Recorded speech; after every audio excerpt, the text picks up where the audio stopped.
Okay, suppressed sniper rifle in BF1. It's mad. M1917 Enfield silenced. More information on that in just a second. Now we all know that the BF1 CTE has been on somewhat of an hiatus recently, but that doesn't mean that work hasn't been going on behind the scenes to keep content coming to BF1 even after the final DLC was recently released. A brand new patch has just been dropped on the CTE that you can test out now if you feel like it, if you've got the CTE downloaded, that not only brings with it some balance changes to certain maps and operations, but also a load of new weapons. Well, they're weapon variants rather than brand new weapons, I guess, but some of them are really interesting, so why don't we take a look? Let's start with new weapon variants. First up, the Shogun Inertial Slug variant.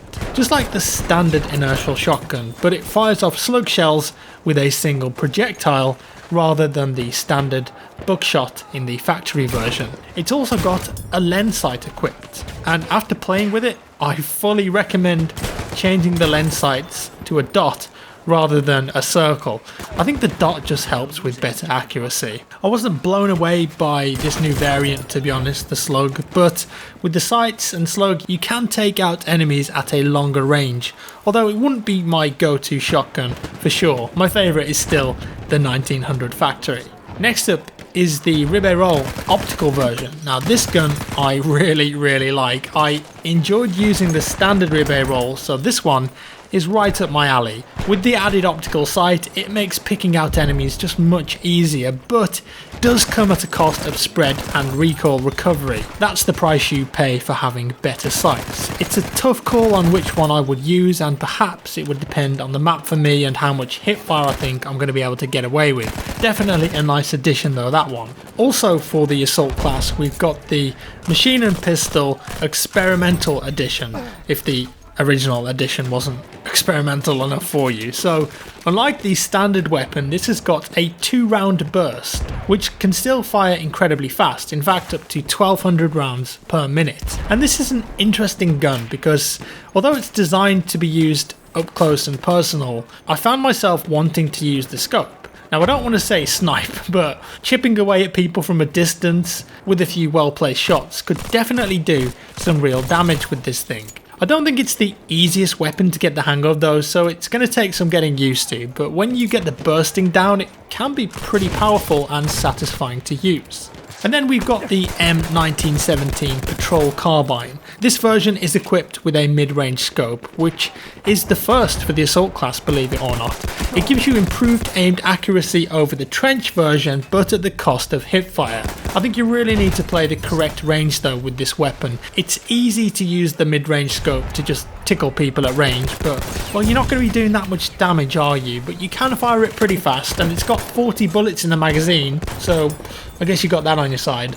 Up close, even with the slightly worse hipfire, it feels strong and you can take out multiple enemies thanks to the higher bullet count. When I first picked this up, I really didn't like it, but after playing with it for a few rounds, I definitely started to enjoy it. The next 4 weapon variants are all for the Scout class. First up is the Arasaka Patrol, and this takes the Type 38 Arasaka but equips it with a scope which offers improved accuracy while moving, so that's similar to the carbine variants of guns. The same has been done for the Carcano, giving that weapon a Patrol Carbine variant with a scope.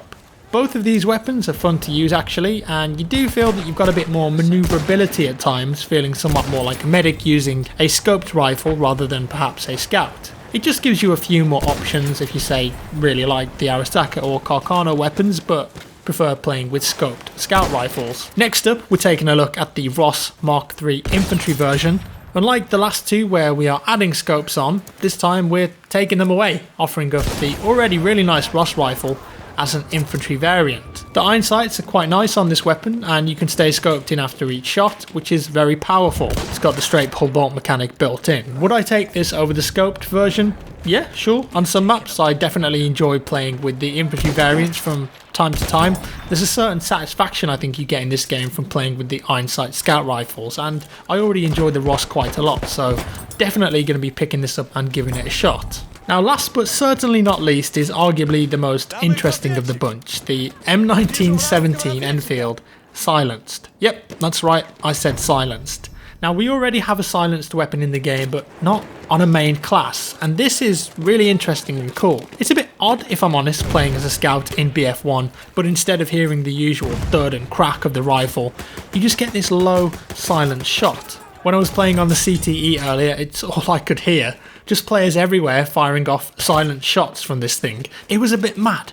Now it's a really nice weapon to use, and if you like the Enfield anyway, then it's a cool variant, and perhaps we could start seeing more silenced versions of weapons down the line. It's got a high powered scope of course, but to balance it, unlike the sniper variant, it's got no bipod, and you can't equip a bayonet because of the suppressor. Honestly, I'm fine with both of those things. However, silenced weapons in BF1, I don't really see the benefit to them because they remove the fact that you can be seen when you're firing loud weapons on the minimap. So as far as I can tell, this is just for the cool factor, and it actually sounds a lot quieter, so you're going to be a bit harder to locate. We'll see if DICE maybe will change the dynamic between suppressors and the minimap. I don't think they will, I just think this is something cool that they've decided to add. And I believe that they did have silent sniper rifles in the single player campaign too.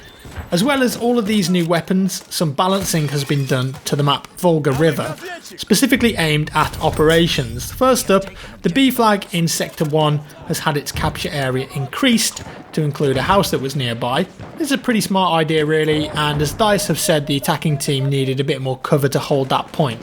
And from my playtest today, it does seem to have helped. And then in sectors 1 and 2, the attacker's tank timer is reduced from 90 to 60 seconds, but the defender's tank timer increased from 90 seconds to 180, doubled. On top of this, the attack tank in the first sector has been shifted over behind the train. The theory behind this is that the attacking team can take the points if they work together with their pushing tanks, but often players are quite unwilling to push forward. But if you give them tanks more regularly, it, in theory, should help keep the pressure up and give the attackers a better chance to take the sector. It also means that the defending team really need to look after their tank, because if they lose it, they're in a very sticky situation and will have to wait a long time for the respawn. And then lastly, for Volga River, more spawns have been added. Attacker Headquarters 1 has more spawns, while Attacker Headquarters 2 has 2 new spawns, and the B flag attackers have 2 more spawns with more cover. Not massive changes, but it does help the flow of the game, and it means that you can get to the B flag a bit easier